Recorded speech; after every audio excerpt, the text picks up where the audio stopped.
The engagement party was intended to introduce him to her friends and make the relationship official, but I was not invited. I made them all uncomfortable, considering he was my boyfriend first. Anyone working out the timeline for the baby can piece it together and see they were cheating on me. It would have been awkward and too many questions would have been raised. So I was kicked out of the house and only had a short time to pack anything. I took the opportunity to sneak into the house and take more of my possessions, like opening my father's safe and grabbing every piece of paper relating to me, and a little money too. No, a lot of money, and Grandma's jewelry that she left me. With the help of my BFF, we packed my belongings and figured out what to do.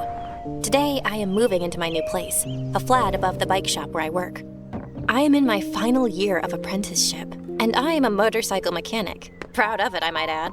I can also work on cars and trucks. I always could, thanks to my knack for it, which I developed since I was 8, when I fell in love with engines. My grandpa taught me, kept me out of everyone's way. I guess you could say I was a tomboy with no frills and lace. My grandpa kept me sane and busy, so the BS in our house didn't hurt me as much. My BFF, Jenny, was helping me take my belongings upstairs when a group of bikers arrived and assisted us. Thanks, guys, for the help, I said sweetly. We got a party at the clubhouse tomorrow, Saturday. You should come and relax a bit. Bring your girls with you.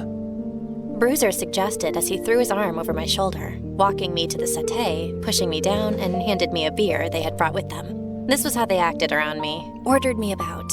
Sometimes I'm okay with it, other times I get all worked up and growl back at them. Today was acceptance. I know they mean well, and I feel lucky to have them as family. They try to make me feel better. That sounds like a blast. Count me in. And I can bring 2 other girlfriends with us. Max, do you want me to pick you up? My BFF Jenny offered, taking a beer from one of the guys. She was not a beer drinker. However, in this situation, I could see her refusing nothing they offered. I guess I'm going whether I want to or not. No, I'll ride over, I replied as one of the guys ordered pizza. That's the spirit. Nothing like the wind in your hair to blow the cobwebs away. They stayed because they want to make sure I had everything I needed. They found out about my situation the next day because I was still quiet at work, which was not like me.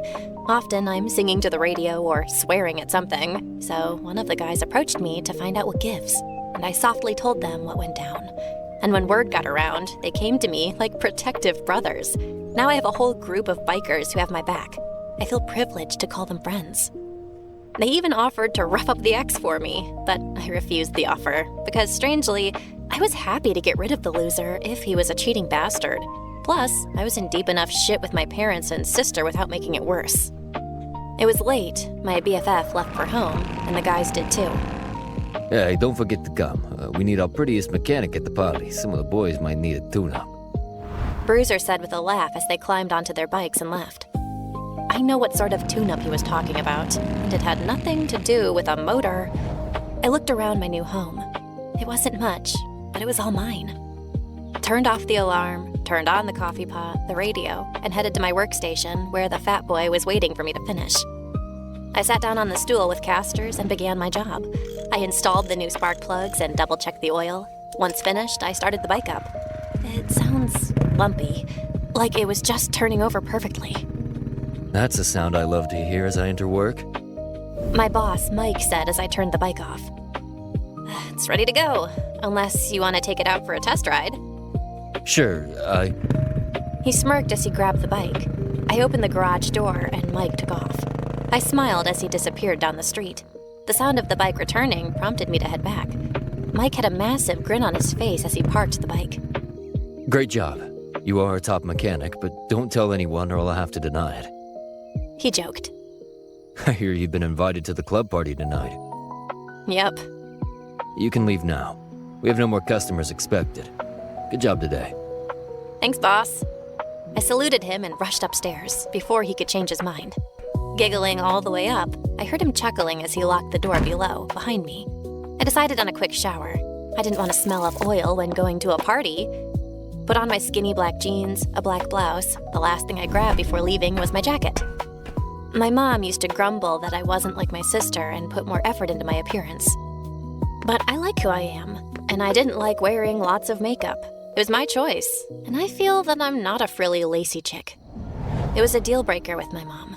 She had my sister dress up and left me in the care of Grandpa until he died when I was 17. It broke me when he left the world.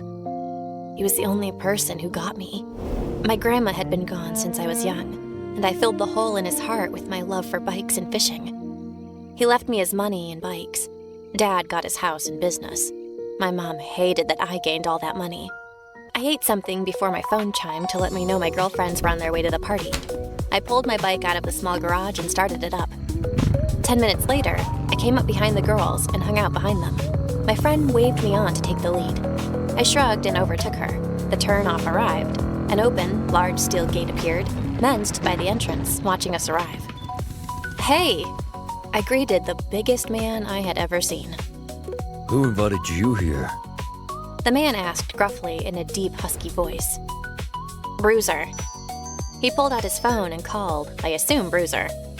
Max? He asked as he looked at me questioningly, and I nodded. Come in. The car behind your girls. "Yup," I replied, not at all liking how he intimidated me with his manner. Perhaps it was the way they greeted strangers. One look makes the weak run. Well, I am not weak, and I won't be running. Chapter 2. Maxine POV.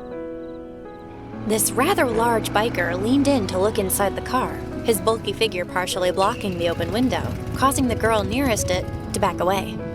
Satisfied, he looked at me with a knowing smirk, then motioned for us to enter. I parked the bike with the others, climbed off, and took off my helmet. Bruiser came out of the clubhouse behind me. Max, you came by bike. Sweet. He gave me a gentle squeeze and moved to take a closer look at my bike. The paint job was a wolf, fading into smoke. It took me months to finish, as I kept changing my mind, and the smoke obscured the mistakes. Who did the paint job? Me. I was proud of the results. Does Mike know you can paint? He never asked who did the paintwork, just that he liked it. Sweet. We have a family reunion in a few weeks, and the ladies are invited to come along. You can join us. Bruiser offered as my ladies arrived. I assumed they were not included in that invitation. "Bruiser, you already met Jenny and Alice, BFF to my sister." Adding that comment, hoping that Bruiser knew precisely what that woman was like. Ladies, hands out. Bruiser stamped the girls' backs of their hands. They all had a beer, except Alice, who had a rabbit on her hand. I frowned, trying to figure out what the rabbit was all about. He pushed my hand away. You are family. No need for a stamp. I couldn't stop the smile that crossed my face. I felt so special. Then the shoe dropped. Bruiser got my meaning loud and clear. Come inside and meet the old ladies. I understood what he meant. These were ladies who had been claimed and had a different level of respect that those not claimed would never understand. We entered the place. Inside was cleaner than I had expected, Styx. I greeted her as we got closer to the ladies Bruiser was taking us to. Hey, how's it blowing? She stood up and pulled me into a warm embrace. Styx was the president's. Her real name was Sandra, but she had no shape to her body, just a lovely beanpole. Yet she had had 2 boys, hence the name Styx. Doing better, I replied. She would know what was going on. What's her story? Styx asked as she watched Alice start to try her luck with the clubmen. Same as my sister. Bruiser put a rabbit stamp on her hand. Styx and the other girl roared out laughing. "Want to look around?"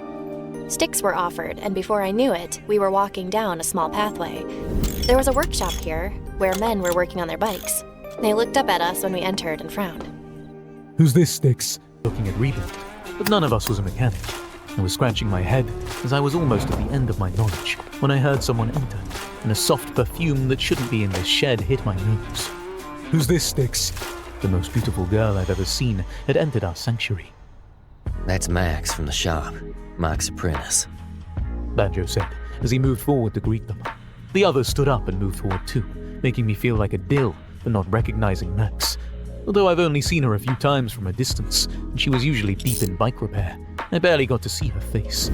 We've not been introduced, because I wouldn't have forgotten that beauty if I had. I put the thoughts of what I wouldn't mind doing to her behind me. "Max, come look at this wreck. I'm stuck with what to do next." I called her over. Tang, she came for the party, not to work. Styx grumbled as Max walked to me. She was clean and smelled nice, and I had a fleeting moment of guilt for calling her over. Max, are you sure? Styx pulled on her hand to get her attention. Yeah, I'm more at home in here than out there. Max said with a smile and turned back to me. What's the problem?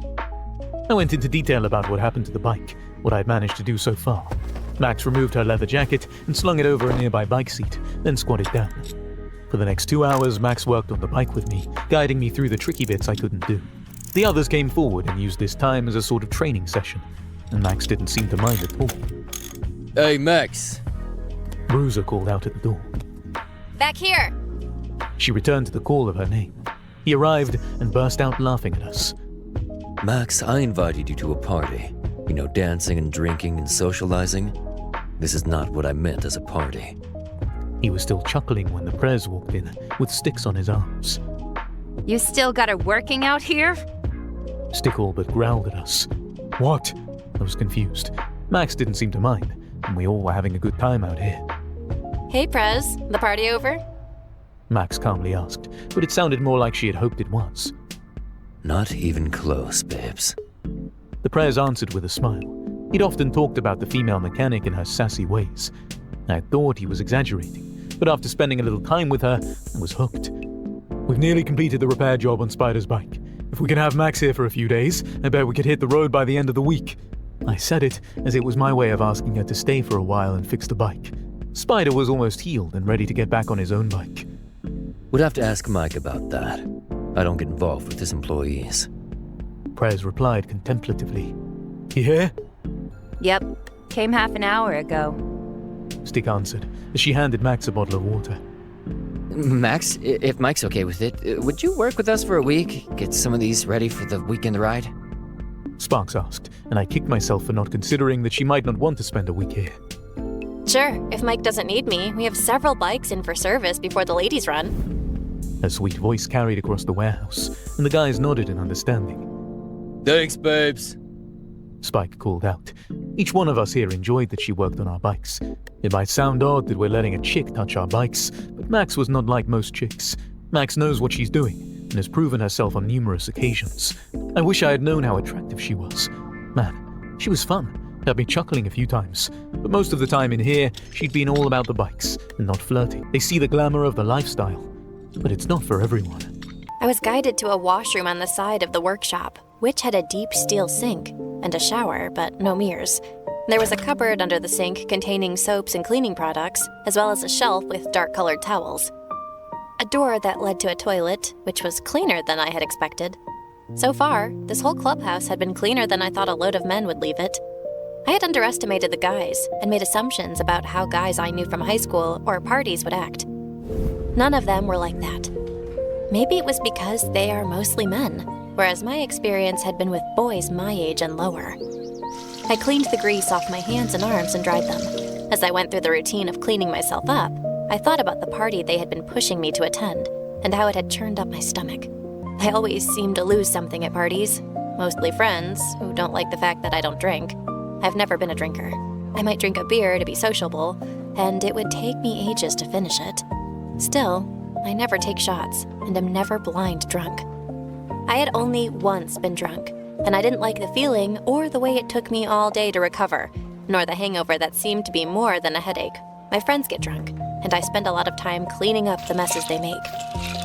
So I seem to be the one doing the cleanup for most of the time, since they know I have their backs, even when I prefer not to do that part. Quickly left the washroom and waited in the workshop, taking in the wrecks and wondering how badly the rider would have been hurt if the bike had looked like this, hoping no one lost their lives. I thought about that for a while.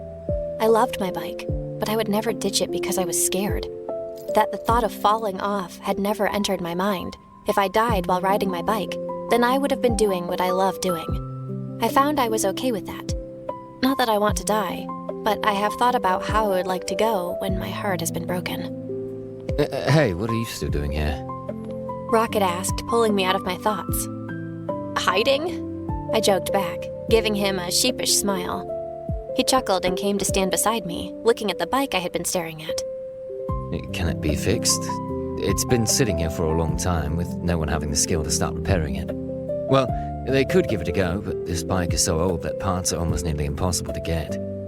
Yeah, I can give it a try.